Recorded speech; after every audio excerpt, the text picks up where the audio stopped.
Well, hey friends, my name is Andrea. This is Journals for Breakfast. You are so welcome here. Um, I would say that summer camp struck a chord. I'm so glad that y'all thought that was a fun idea. Let me tell you a little bit about this video. What we're going to do is go into a kind of recap of what week one sewing camp looked like for me. I am going to do a flip through of the School of Sewing. This is the book that I'm working out of this week, and that's where I got my patterns. So I'm going to do an overhead flip through of that. We're going to look at some of my fabrics that I had already cut, projects from a couple of years ago. I got started and then packed away, pick out a few fabrics, and then I'll show you kind of the results of some of the stuff I got done this week.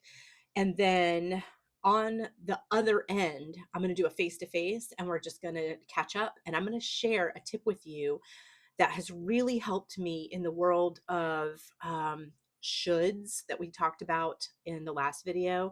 I should do this, I should do that. When I procrastinate with chores and move them from the simple to-do list, let's just get them done, and they move into the should list, I should be doing that. Often I'll stop and ask myself why I'm not doing it. And I'm going to share a tip with you that's really helped me break through that. So that's on the other end. If you are uninterested in the craft of sewing and are uninterested in picking out fabrics with me and looking at my wonky zippers and going through this overhead, just scooch forward to when you see my face again, and then we'll just do some face to face, which is kind of more typical for this channel anyway. A lot of new viewers here, and thank you. It's been so fun. And I would love to do a video where we just kind of introduce ourselves again, but I'm just not going to have time for that right now because we are sort of focused on using our video time for this camp setup. So I highly encourage you to go back and watch video number 1 on this channel. It will just do a good introduction of who I am and what caused me to create the space to begin with. But I'm so happy that you're here. If you want to stick around for the sewing for week 1, let's get rolling. Otherwise, scooch forward, and for everybody, I'll see you on the other side. Okay. Well, it's morning 1 of camp week, and I am headed into my home studio. This is where I start all of my mornings, journals for breakfast. This is what I'm referring to with the name of this station. So 6 o'clock is pretty standard for me to be walking in the door, and I usually sit down and just get a little bit of journaling or some watercolor done. But it is week 1 of sewing camp, so I'm going to focus on my plans for this week and just jot down a few notes about things I'd like to get knocked out in my first week of sewing, and kind of going day by day with a few things I think I can get done Monday through Friday of this week. Some bigger concepts, perhaps. I'm going to do a flip through of the book that I'm using to do my sewing from, where I'm getting my patterns this week. So that's coming up in just a moment. And at the end of the video, I'll do a face to face and we'll just kind of catch up. I earned some badges this week, so I'll get to share with you how I earned those badges, what I did, and yeah, just to fill you in with a little bit more info. So let's get started. Okay, it's week 1 of camp, and it is about 6:15 in the morning on June 8th. This is the Monday of the week, and I am just getting myself situated. Projects to focus on this week.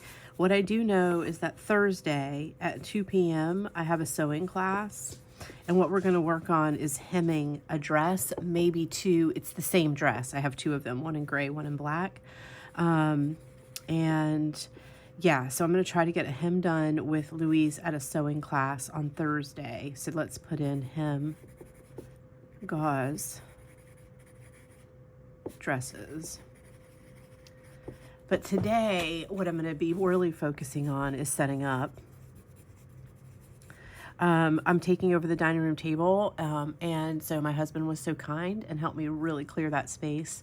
I'm going to bring a few extension cords over, so I'm going to need the sewing machine, and I'm going to need some cords for light, and I'm going to just put extras just in case I would decide to move like my speaker over or something like that, but I could wear my headphones too. I'm going to be focusing at home this week on zip top bags. I cut material for zip top bags You're not going to believe this. I think I cut this 2 years ago. I am amazed at the idea that you can start a project and 2 years can be so distracting that that's how long it takes to get back to it. But it seems like that's exactly what's happening with me. So the focus this week is going to be zip top bags at home anyway. Um, and so we'll see how we do. I already have some really fun zippers, and I have some materials cut. Unfortunately, because I did this 2 years ago, I now have to see which of these I meant to go together. I've got this hilarious material, which is dogs wearing glasses. Who doesn't want a makeup bag with a cute zipper with dogs wearing glasses? I mean, come on. So, yeah, and then these are some other materials I know that I bought thinking that they would make cute makeup bags. This red coral. There's more, so I'll show y'all more of that. But I'm going to be working out of this book this week, and so I'm going to do a flip through of this for you so that you can take a look at some of the projects in here and see if this is something you might want to work out of sometime too. This is by Shay Henderson, and it's called The Book of Sewing. So we'll do a flip through of that. Just 1 second. Okay, so let's do a little flip through with this book. I've flagged the projects that I'll show you in this book, but I'm not going to obviously show you the patterns because this is a paid for book. I bought this book, I'm going to say 4 years ago when I decided to start sewing. Sewing again. I had had a little sewing run, gosh, 25, 30 years ago. I got a new home sewing machine and I still have it. And I took lessons and it just didn't stick. And I just didn't have the space or the time, and that's fine. But 4 years ago, a dear friend of mine passed away, and I took her sewing machine that she was very happy for me to have. And she sewed some really interesting things. I'll show you some of her bags this week. And so I started taking sewing lessons with her machine, which is just a Singer heavy duty. I'm going to show you that throughout this week as well. And I bought this book. So, what I like about this book is that it's very beginner friendly, but I also feel like the projects take you far enough through that even if you are advanced, I think you can find things in here. And honestly, even if you are intermediate, so you did some basics, you did some kids' clothes, but you just haven't picked it up for a while, I think her projects in here will suit a lot of people. Look at the photography. I mean, it's just gorgeous. And this quilt is her last project. It's called My First Quilt. And I am really tempted to try this quilt, but let's just not get ahead of ourselves. We'll start with the basics. The photography in here just makes you want to look at this book all day, every day. It's absolutely gorgeous. And she'll give you a little bit about her story and meet the teacher, a little history lesson on sewing. She had students help her put this book together. So they all made the projects that are in here. So you see some of their examples and how to use this book, which is really helpful. And when I first bought this, I did actually read this through just to kind of know that I knew what I was doing with this. About your sewing machine, I will say that my new home is so old that it predates computer panels, but my machine from Susan is a Singer heavy duty. It also does not have anything computerized in it, which doesn't surprise me because Susan was one of the most practical human beings on the planet. And I love that it doesn't have a computer. It just, for me, it just simplifies what's happening with that machine, which is we're just really doing basic sewing. I think if this takes off, my sewing weeks, I have two of them this week and next week, in part are designed to help me decide what's happening with my sewing career at home. Is this something I'm going to stick with, or is this something I need to say goodbye to? um, yeah, I want to kind of figure that out. And if my heart is just captured by the what we do in these next couple weeks, then maybe for Christmas this year, I might ask for an upgrade. But I really want to see how I'm using this craft and this tool. I've been in and out of sewing for 4 years. I've made almost nothing wearable at this point. I want to share that with you too. I really thought that what I was going to be able to do with the sewing machine at home was make a wardrobe, and I am wrong about that. I'm just not skilled enough, I think, is part of it. And you cannot have a wonky line on your shirt. You just cannot. It just is instantly, it'll draw the eye. It's unappealing. But to be honest with you, the clothes I've made also haven't felt good. Like they haven't been comfortable to wear. So I'm back to the concept of making things like these zip top bags, pillowcases, throw pillowcases for the couch, for the bed, things like that. So let's just see where this goes. Anyway, I have a very basic Singer heavy duty and I love it, but she does go through all the basics about your machine. And it had been so long since I'd sewn when I opened this up 4 years ago that this was really helpful for me. So look at the beautiful, look at that. I wish she just sold posters of that. I would hang it in this room. And then on to the projects. So what did I want to show you here? I flagged something. Oh, it's just that page. Okay. On to projects. So this is her basic quilt. And you can see her students' quilts hanging. So maybe I'll do that. I don't know. We're not there yet. She does take this in order as the projects go through of the experience needed, I guess is how I would put it. So it starts with the super beginner Speedy pillowcase. Isn't that adorable? I really love her fabric styles. And I will say, I've had this book for a while, and the fact that her fabric choices still seem on trend to me now tells me that she's really good at what she does. That's what I'll say. I've made this line drawstring bag. I did this. It was one of my first projects, and I made a couple of them, and I really enjoyed it. So I might do some drawstrings, but I really want to work on zip tops too. This is a really simple apron. I have not made that yet.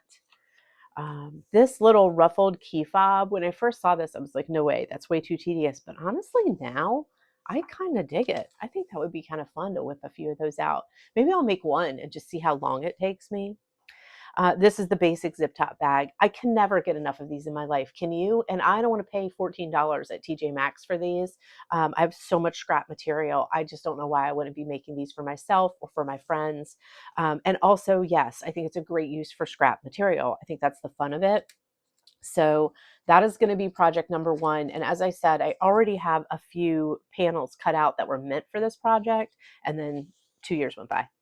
Basic zip back pillow, which I really want to do because in my weaving weeks, which are coming up this summer, what I'm hoping to weave are panels of material that I can turn into pillowcases. And I do want them to be zippered because I will have to hand wash those cases on occasion. Let's see. Carry all clutch. I think that's really cute. It's a little bit more complicated. It's got compartments and foldovers, and I want to dive into that. I think that would be really fun as like the next step after the zip tops. This is a tech case, so you would put your Kindle or iPad in here. You all know me. I gave my iPad to my husband 6 years ago, and have never looked back. I read books that are actual books, and I stay away from this big screen. It just, for me, it was just more reason to scroll. And my phone is already problematic enough. I have to set so many rules and guidelines that for me, the iPad was just pointless. I mean, it wasn't pointless. It was just too tempting, I guess that's what I'm trying to say. So tech case I won't be doing, but if that's your thing, that would be a fun project. And then a basic essential tote. I'm going to show you Susan's totes, my friend.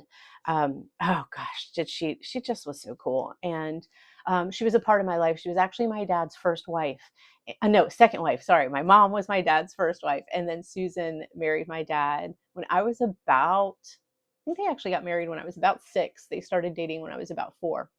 So she's been in my life for a long time. Her passing was very sad to me, but she left me with incredible memories. And so I'll show you her totes. Wouldn't that be fun to make a tote though, right? Instead of buying them? Oh, I love it. And then this pleated purse. So it's just a little bit more complicated. You know, it's just got a few extra things to it. So you can see the projects are really straightforward and they build on themselves. I think that's a sign of a really beautifully produced book. Placemats, I'm curious about this because she's done quilting in this.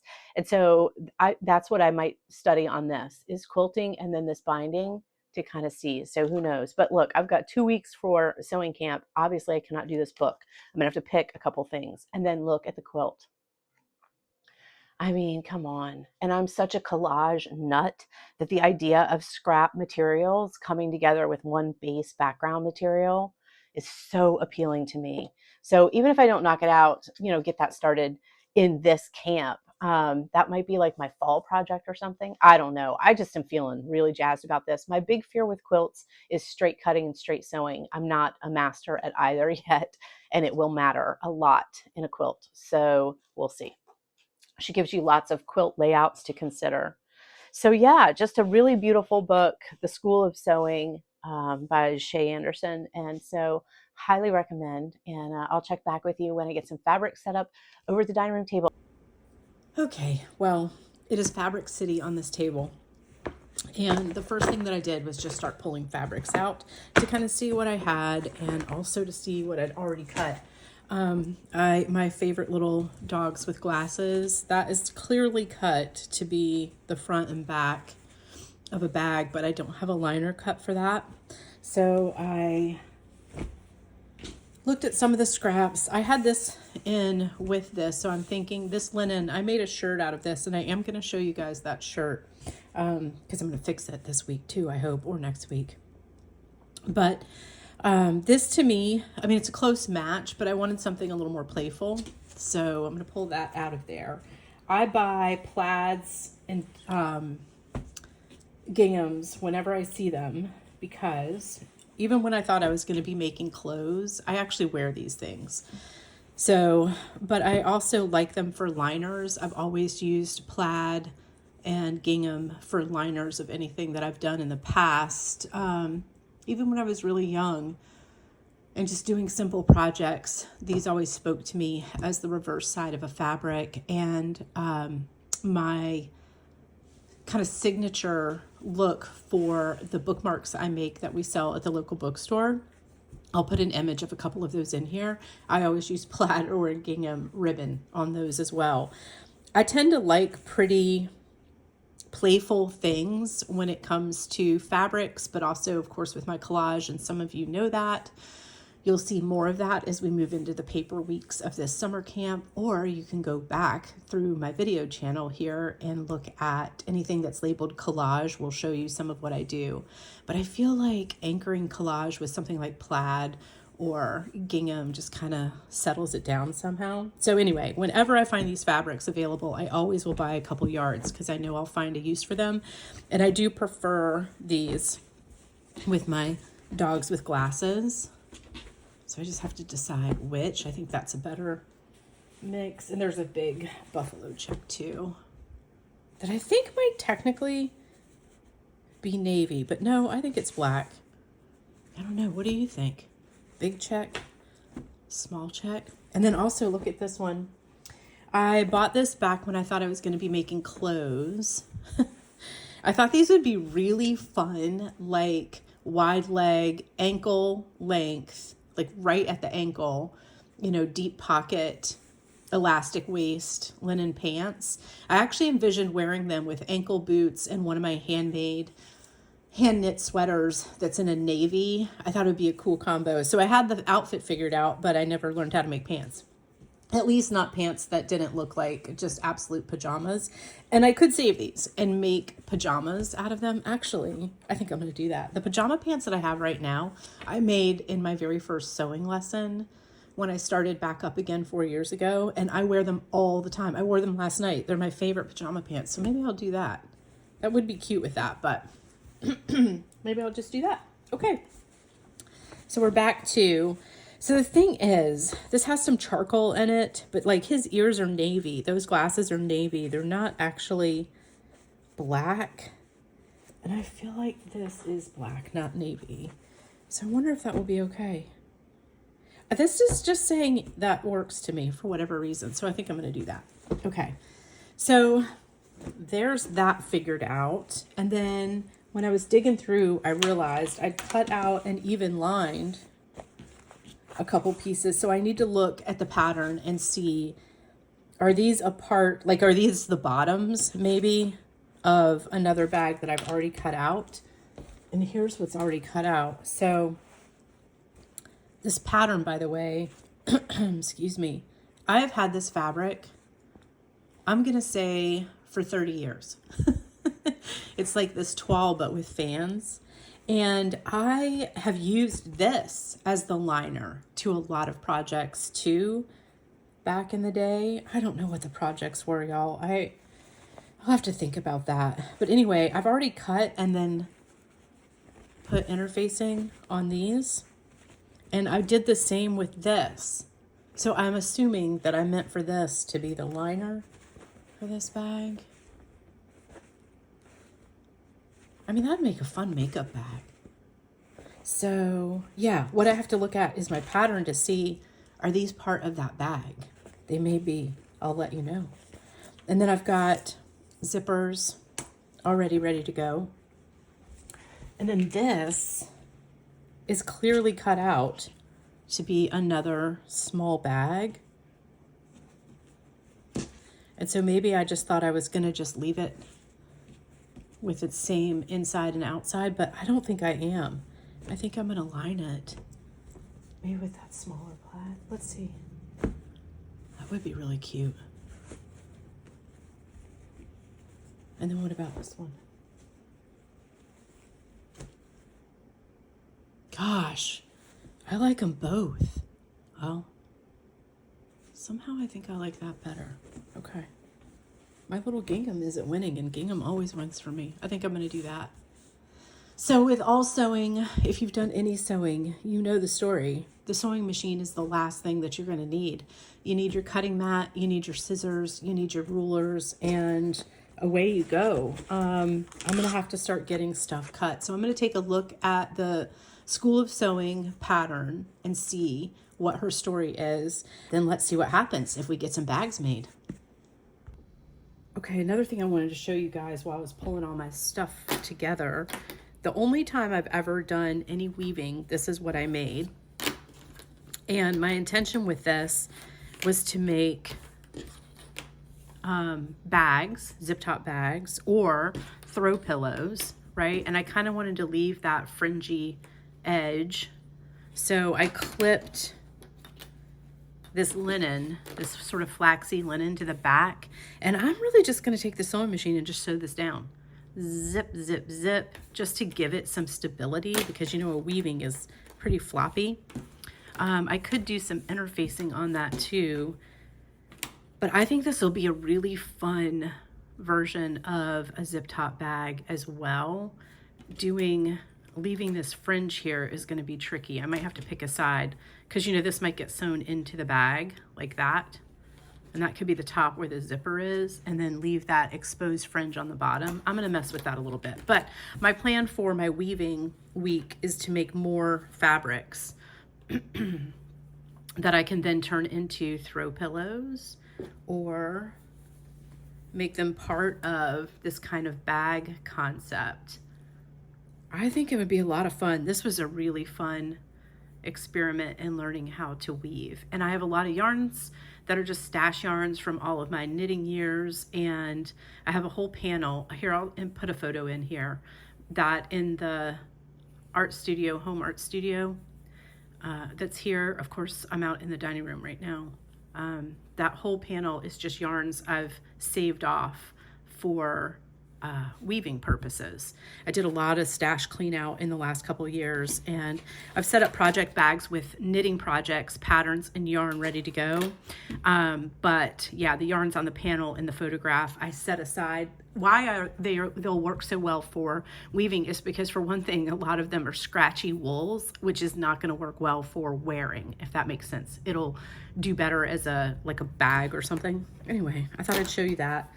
I have this other material that this was a remnant from Susan, and I just cherish it because it's, you know, it's a piece of my memory from my dear friend, and also it is farm animals doing yoga. I just don't know what's not to love about farm animals doing yoga. I have no idea where she found this material, but it is fabulous. And actually, I don't hate these two together. like cool kind of tote with these farm animals doing yoga as the liner could be really fun. It says here that this is from Elizabeth's Studio, Willow Creek for Elizabeth's Studio. This is, like I said, I inherited this 4 years ago, so how long she had it, I don't know. But I mean, really, come on. Like, how can you not love this? So, okay, I guess I better get cutting. Let's see what's up. So I just got down to business and built my first bag. I didn't do boxed corners on that one. This is the interior of it and the absolutely must have jar of candy if you're going to be knitting. Sewing. Got a little bit of zipper practice going, and you will see I did not do it perfectly. I'm actually going to redo this particular one, but I'll show you guys that when we go face to face in a little bit. But it was fun to just kind of get my hands back into the action, and her instructions for these zipper bags is really clear.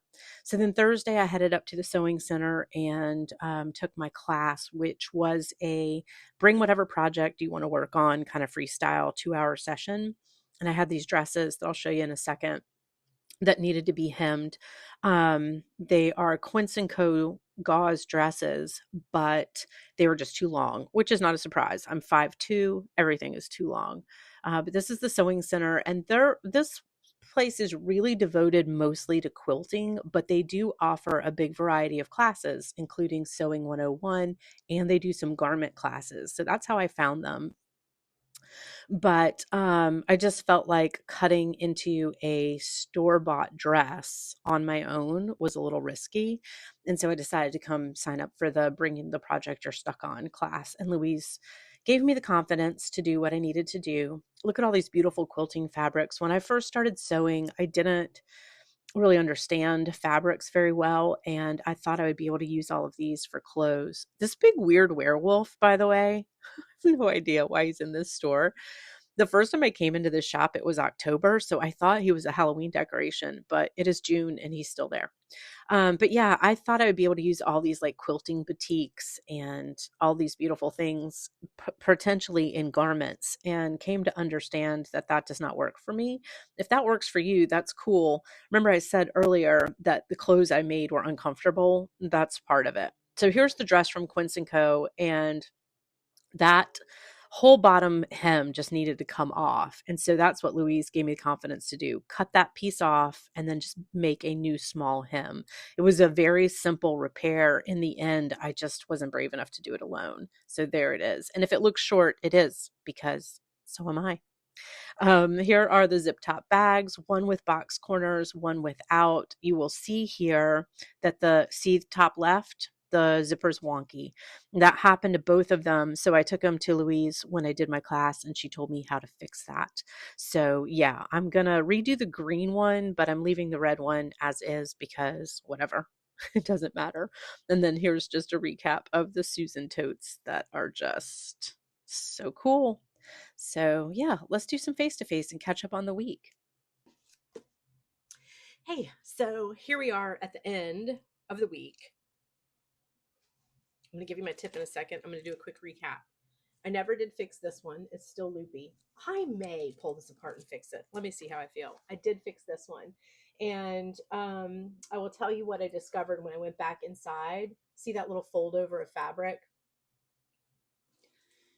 It was just poorly cut. Once again, it comes down to me and my not straight lines. And so when I got to the zipper, there was a buckle of fabric right there, and I just had to make a pleat and go. And so it kind of buckled over here, but it did tuck the zipper down into it. So live and learn.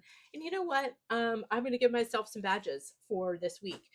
One badge that's earned is for those hems. Hallelujah. Because those are two wardrobe pieces that were just staring at me, unwearable. And I wore the gray dress all day yesterday. It was wonderful. And then I give myself a badge for zipper excellence because, you know, that's kind of how you have to do it. At least for me, that's how I learn. I learn by doing things badly 3 times in a row, doing it moderately well 3 times in a row, and then I get it. And once it clicks, man, it's in. But I'm a slow learner and a process learner. I have to do it. So yeah, I got it now, and my next bag is going to be dogs with glasses, and I'm going to do tabs, fabric tabs at the end of the zippers. I've watched a bunch of videos. Side note, I have started a playlist on this channel, sewing videos I've found useful, something like that.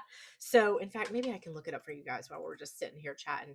And so, check out that playlist. And every time I find a video that is helping me with something that I'm doing in sewing, I will put it in that space.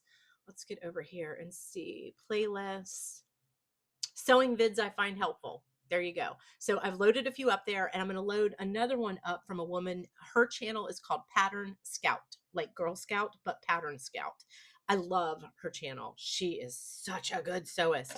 She moved into a new house last year and did a lot of videos about renovating her house. So don't be confused if you get over there and you're like, this is a home renovation channel. What was she talking about? Go further back or come further forward and you'll get back into the sewing. So here's my tip about procrastinating on chores that then become shoulds. In the sewing, in the summer camp video, we talked about that. My head just filled with shoulds instead of just doing the stuff I want to do. That's why I set this camp up. Here's a good example of how I can procrastinate on a basic to do, move it into a should, and then it just becomes pressure. I'm going to talk about my floors. We had a flood here and got new floors in the house, and they're very light colored, and I love them. They're beautiful. They bring a lot of light in. They are high maintenance. I was still working at the time, running the cooking school, and I really only had about a day a week that I could just dive into like the deep chores, like a full vac, baseboards, utensils switched out on the vacuum cleaner, kind of cleaning, and then floors. And what happened is that when I closed the business and started having time at home, I wanted to do the floors a little bit more frequently, every 4 or 5 days, every 3 or 5 days, something like that. And I was not doing it, or I was dreading it. I would do it, but I was like, oh, my whole day is going to be these floors. And I asked myself one day, what's the problem here? Why do you dread this? Why do you procrastinate? And I said, because you're going to lose half a day to doing these floors. And I said, are you? How long does it take to do the floors? I don't know. Doesn't it take 3 hours? Okay, wait. Let's assume it takes 3 hours to do the floors, Andrea. That's not half a day. I'm awake for more than 6 hours out of 24. So that is when I started to go, I think you're telling yourself a story about this chore. I think you've made up a story about this chore in your mind. And I think you need to break through that story and get to the truth. So here's what I did. I got up my iPhone, I put the stopwatch on and hit go. I went and got the vacuum cleaner. I vacuumed the entire house. My husband fills the mop bucket for me, handed me the mop bucket. I mopped the floors. I go and check the timer. It'd been 44 minutes. Okay. That's not nothing, but that is not 3 hours. A few days later, 5 days later, I do it again, set the timer, go. 38 minutes. 38 minutes. That's how long. The story I told myself was because I think I was doing the floors along with dusting, along with blinds, along with and throw this in the crock pot. And I told myself it was taking half a day. It does not take half a day. It takes 38 minutes if I'm huffing it. When I come back from the morning walk, make shakes, and then I'm waiting for time to leave for the gym, I usually have an hour and a half. That means I can do those floors and still have 40 minutes of time to paint and journal and sew and do whatever. Come home from the gym to completely clean floors. It is not half a day. When I set that timer, it completely changed the way that I was viewing that chore. And now I know if I have 40 minutes, I can slip those floors in there. No problem. I share that this week because sewing has been one of those things that I've told myself a story about. You have to clear the dining room table and you got to get out trunks full of fabric and thread bobbins. And it's just every time I think about sewing, the story I tell myself is 2 weeks. It's going to take 2 weeks to get a bag done. It's going to take 2 weeks. You know what? It took me 10 minutes to set that dining room table up. And then I had to pack it all up and take it to sewing class. It took me 10 minutes to pack it all up. It took me 10 minutes to unpack it all out again. And yesterday morning, before I headed out for a full day, I managed to pull this bag out, pop that seam, turn it inside out, fix the zipper, catch what was wrong with it, get it seamed back up and put back together.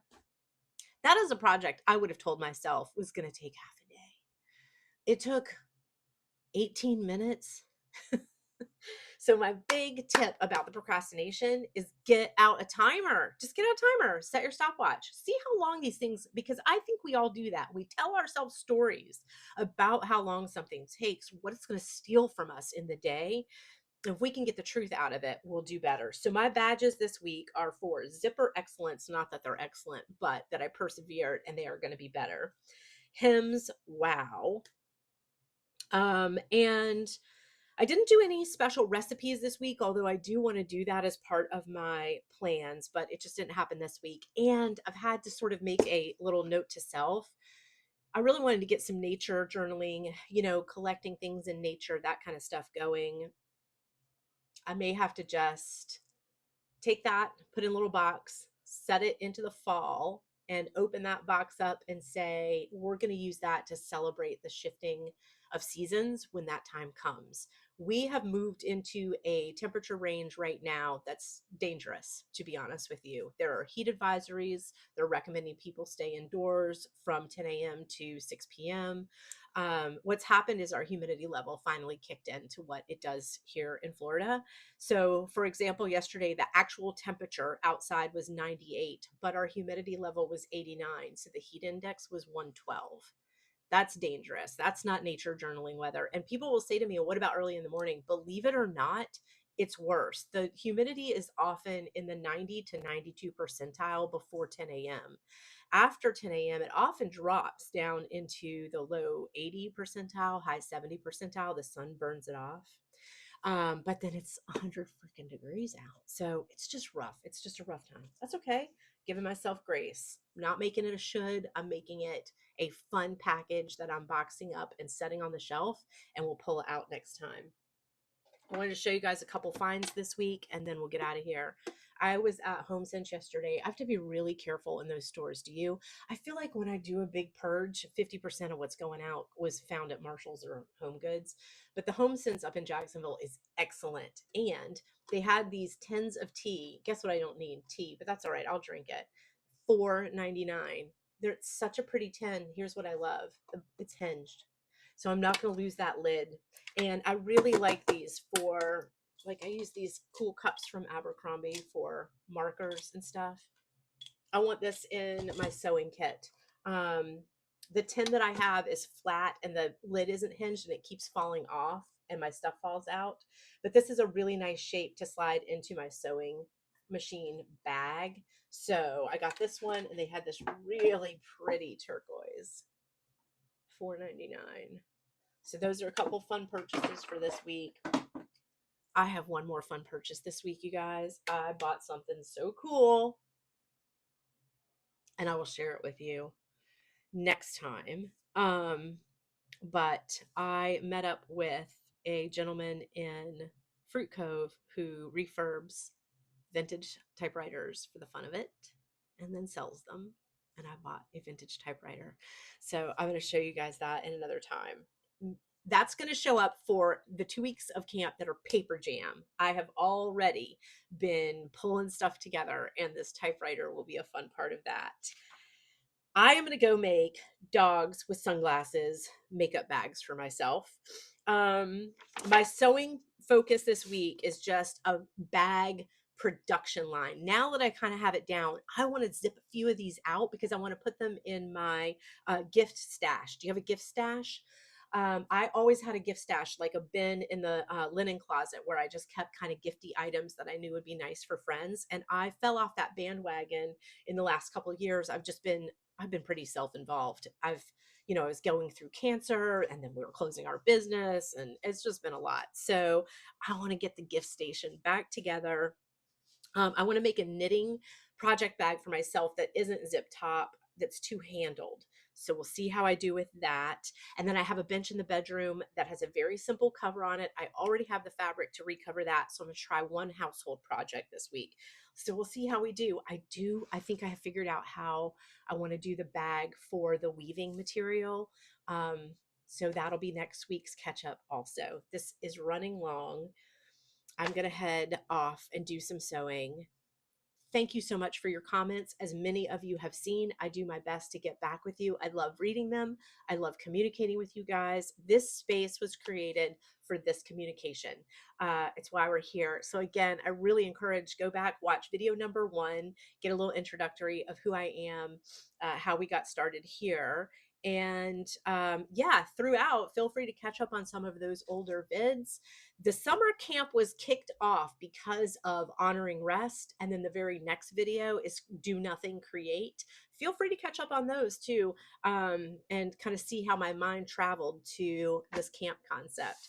But I'm really glad that it engaged so many of you and you enjoyed it. I'm having a lot of fun with it. I'm going to add badges to my book. I get to add some new ones to the cover for the work done this week. And I will catch you guys next time. Thank you so much for being here. And just remember, if you want to do a camp, you don't need to do it all summer. You don't need to do the same weeks that I'm doing. The real focus is to let our brains that are habitually chewing on shoulds and to-dos get focused on the wants. What are the things we really want to do? We have the supplies, we're all set up. Let's just enjoy. Side note, as I was sewing away this week, I thought, you see, this is why crafters keep their things. This material I bought at IKEA 4 years ago. This is why we do this, because we will find the time eventually. We will get there. So embrace it. No shame for the stash, but dig it out and make some time for it. And if a summer camp framework and lineup works for you and your imagination, great. But otherwise, just pick maybe a few hours one Sunday a month and just knock it out. Check your timing. I bet you can get a lot more done in a short window than you even realize. And that is it. Thanks for joining us as always. Yeah, I'll look forward to seeing you next time. And just remember that one way to recalibrate and keep ourselves on the right path. This is from the book, A Brain That Breathes. Try to do something in any given day that your ancestors might have done 10,000 years ago. Sit in the sun, sip a hot tea, listen to the birds, try a craft project. All right. Thanks for joining me. We'll look forward to seeing you next week.